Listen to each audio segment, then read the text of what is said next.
This is Stay Paid, a sales and marketing podcast on a mission to help you close more deals and retain more business. Welcome to another Silver Dollar episode of Stay Paid. My name is Joshua Stike. And I'm Luke Akery. And if you want to be a successful salesperson, you need to master the art of building rapport with your clients and your prospective clients. Confidence in consumers is at an all-time low, with 71% of Americans, according to Pew Research Center, reporting that they are less confident in each other than they were just 20 years ago. How crazy is that? Just 20 years ago. Yeah, there's just a lot of cynicism. There's a lot of cynicism, a lot of skepticism. This general feeling of skepticism can only be amplified when speaking with someone who's trying to sell you something. But there is hope. People want to trust each other, and the best way to do that is to strengthen tell a friend. your relationships. Sorry, my mind went down to your outro. Go on Apple Podcasts. It's to strengthen relationship with clients, right? By building rapport with them. So today we're going to go over some ways that you can tactically build rapport with your clients. This popped into my mind. We're trying to hire salespeople. So if you are a salesperson looking for a job and you believe you have the gift of building rapport, apply at remindermedia.com. Yeah. We're looking to hire the very best salespeople. And I thought to myself, what makes someone, when you meet them, just draw you in? Mm-hmm. Like, what is it when you get on an interview with somebody, you just know, man, that person was engaging. Yeah. And then why were the other people not? Yep. And then I thought tactically, hey, what are the things out there to help you build rapport? So if you want to be that person that is super engaging, that people just walk away from going, man, I really like that person. Yep. You need to focus on these areas. Well, the first one is going to be match and mirror. So this is what your body language, your tone, kind of the words you're saying. Yeah. How you. The basic concept here is when you meet people, they have a certain demeanor about them and they have a certain presence. And your best thing to do when you first meet them is try to match and mirror that presence, right? And the idea here, now Grant Cardone might call this gimmicky. Mm-hmm. And I've thought a lot about this, right? Because he even says this stuff is like gimmicky. I don't believe it's gimmicky. I think if I call an older lady and she picks up and she's softer in tone and has a Southern accent. Now, I come from the South, but has a Southern accent. I'm not going to be super loud and aggressive, because I know that's not her style. Yeah. And so I'll naturally endear myself to her by being a little softer. She'll be non-threatened by it because it's more her style. It's more her speed, right? And you see this whenever you talk to somebody in New York City versus you talk to somebody in California. There's a definite difference. If you talk that slow to someone in New York City, they're going to probably hang up on you. Exactly. And so there's literally studies done on this to where when you start not only matching kind of the body tone or the body language and the voice tonality, but also the words people start using, because people don't want to feel dumb. Mm-hmm. So if they don't use big words, don't use big words. Yeah. You use the same words they use to describe things. There's a comfort in familiarity. Yes. Right? So if they're able to experience something that's familiar to them, that's going to help you. I think the big point here, though, is also to still be yourself. Right? Don't create a new persona or put on a fake voice or something like that. You can still, at least from my experience working with others, is like you can still kind of match the pacing without being fake. Yes, correct. Because people will see right through the inauthenticity. The second tip for building rapport is to listen actively. Yes. Right? So this is, if you wonder what active listening is, have you ever... I'm sorry, why I wasn't listening. Yeah. Have you ever been talking to somebody and they're nodding? They nod back to you. I do. Or they point their finger and they go, Like you are going, this person is active listening. They are engaging in the conversation. Josh is doing it to me right now. I didn't even realize it. Yeah, they're engaging. And it actually does make you feel better. And when you're a speaker up on stage, guess who you look for out in the audience? Oh, the active listeners. You look for it on Zoom. Yes. Like if you're talking on Zoom, we'll do it at our meetings or whatever. I'm always looking for it. And if I don't see anyone on the first page, I'm going to the second page. Like just give me anybody who's nodding along. Ariel's always good with it. But give me anyone who's laughing or nodding along or smiling. Because you feel they're into it. But now don't overdo it. Because if you're nodding too much, then you actually do the complete opposite of what you were trying to do. Then they know, oh, you're definitely not listening to me because not every point I'm making is that good. I know this. Right. So people make that mistake. I make that mistake all the time where you're over nodding, and they're like, oh, you're not listening to me because you wouldn't say and some of the ways to get that out, like you want to ask questions that show interest, right? That show that you're interested. You also want to, one of the things I found doing some research on this is showing empathy. right? So empathetic sellers, they're aware of what's going on in the here and now. So this is part of it, being active. When you're actively listening, you're being part of the here and now rather than thinking of what they're going to say next, right?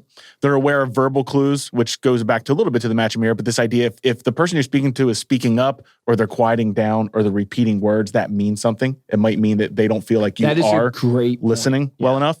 And then the other one is just this ability to discuss goals and needs without actually pitching. So being able to be empathetic, discuss those needs and goals without pitching, which kind of leads us into the next one, which is focusing on and understanding the needs of your prospect. Yeah, because I think a lot of times what happens to us is we're always talking with a intent. Yeah. Do you know what I mean? Meaning like we're always trying to drive towards some gain for ourselves, which you can't really avoid that. You can't avoid it. It's your job. It's life in general. Right. But the key is to recognize, like a big thing Ricky Cruz says, which we had on the podcast at one time, is if you're scared of picking up the phone, it's because you're trying to sell somebody. Instead, you need to take the posture of you're trying to help this person and you need to call and go, I'm not trying to close a deal on this call. If I do, that's amazing. I'm trying to help this person, and helping this person probably will lead to closing a deal. And putting yourself in that mindset of truly wanting to help. I think of your brother, Stephen. I bring him up a lot, but we work with him a lot. And we actually recorded calls that he was making to Facebook leads.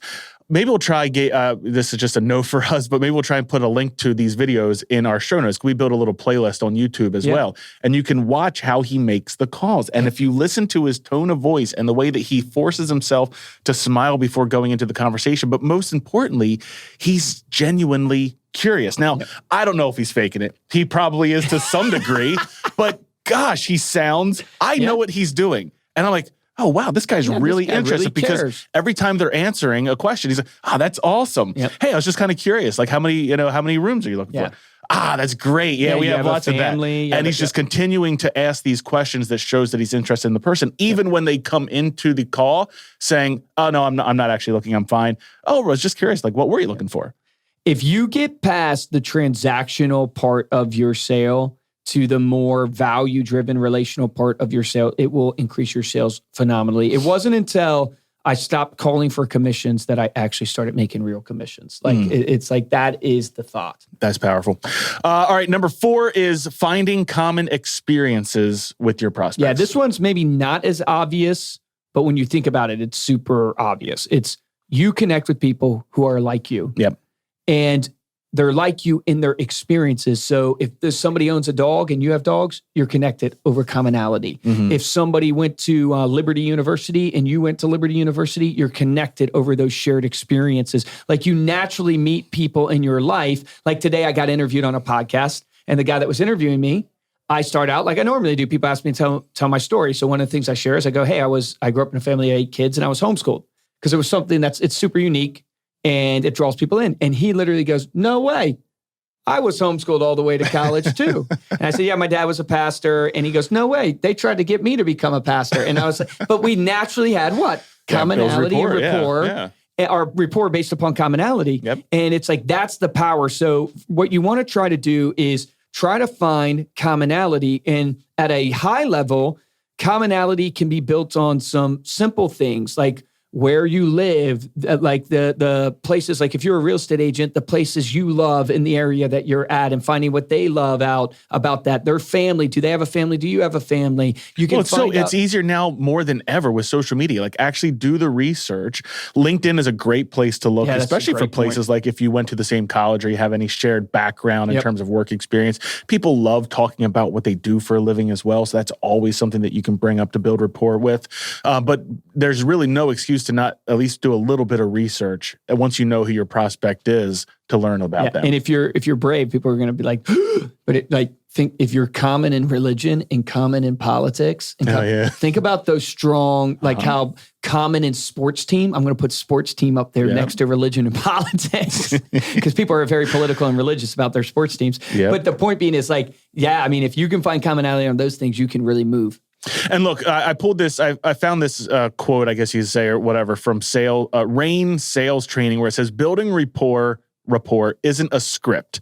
It's a discipline. And the point there is you cannot script this out. This is something you have to practice.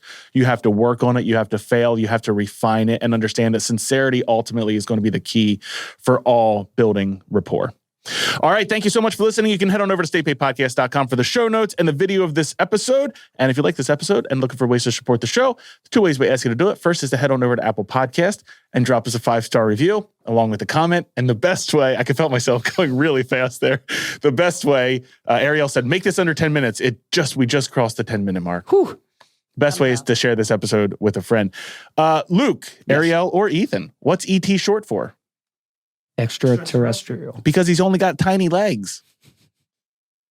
What's ET short for? What's he short? What's he short for? My word.